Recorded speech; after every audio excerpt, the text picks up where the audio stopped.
Bonjour. Alors déjà, merci pour me suivre et vous pouvez liker, vous pouvez commenter, vous pouvez partager ma vidéo.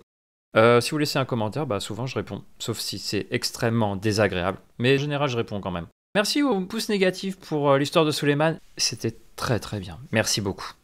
Alors aujourd'hui, je vais vous parler du film 3 km jusqu'à la fin du monde d'Emmanuel Parvu. Alors bon, bah le titre est assez insipide, mais peu importe.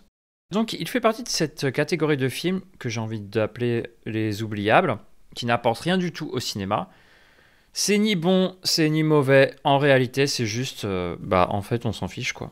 On s'en fiche complètement. On n'apprend rien de neuf. Dans le synopsis, il y a tout le film. Vous pouvez vous faire votre propre film dans votre tête, et ce sera très proche du résultat que vous aurez en salle. La seule partie qui m'a fait dresser une oreille, c'est l'explication du prêtre de son acte à l'assistante sociale. Ça, c'était bien. Après, les lieux sont beaux, il fait beau, c'est l'été, c'est agréable, donc ça, j'ai aucun problème avec ça. Et c'est ce qui fait, on va dire, l'intérêt du film, c'est les lieux, concrètement. Quelques personnages aussi. Mais c'est vraiment le genre de film qui est assez frustrant parce qu'on ne peut pas en dire du mal et je peux pas en dire du bien. Le programme du réalisateur est juste de me raconter un événement sans rien dire que vous ne pouvez imaginer, c'est tout. Son point de vue d'auteur est uniquement dans son sujet. C'est uniquement dans son sujet qu'il met son avis en choisissant, évidemment. C'est un film extrêmement frustrant parce que c'est un film pour rien. C'est un film monstratif, il montre, c'est tout. Il montre ce qu'on connaît déjà.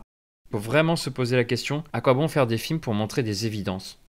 Pour moi, c'est vraiment l'anti-cinéma. Ce ne sont pas des films, il n'y a pas de nerfs, c'est impersonnel, et une fois le sujet décidé, l'auteur se dilue tellement que c'est convenu.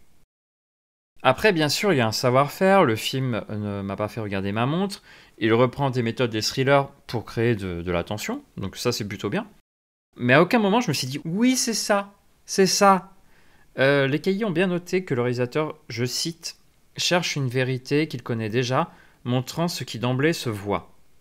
Et j'ai rien à ajouter, c'est totalement ça. Et je trouve ça terrible pour un réalisateur qui voudrait être un auteur, il faut toujours une part de doute. De, entre guillemets, je ne sais pas pourquoi c'est comme ça. Et en disant ça, je pense à Piala, dans un entretien où il disait à propos de son film À nos amours, qu'il ne savait pas lui-même pourquoi son personnage était comme ça. Et ça, c'est très bien.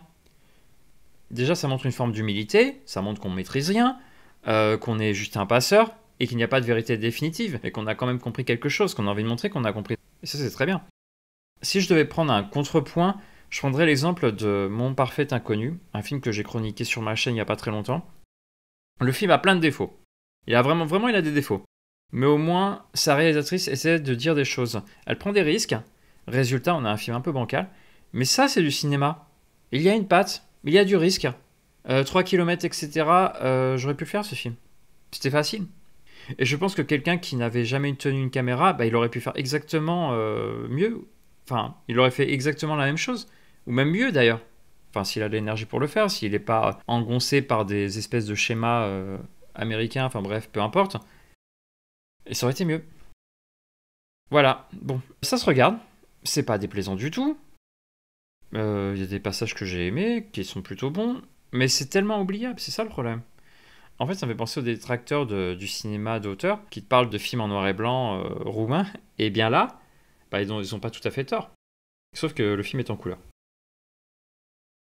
Donc, que dire de plus? Allez le voir si vous avez envie, si le sujet vous intéresse, mais vous n'aurez rien de plus que le synopsis te propose. Voilà. Bon, à la prochaine. Ciao, passez une bonne journée.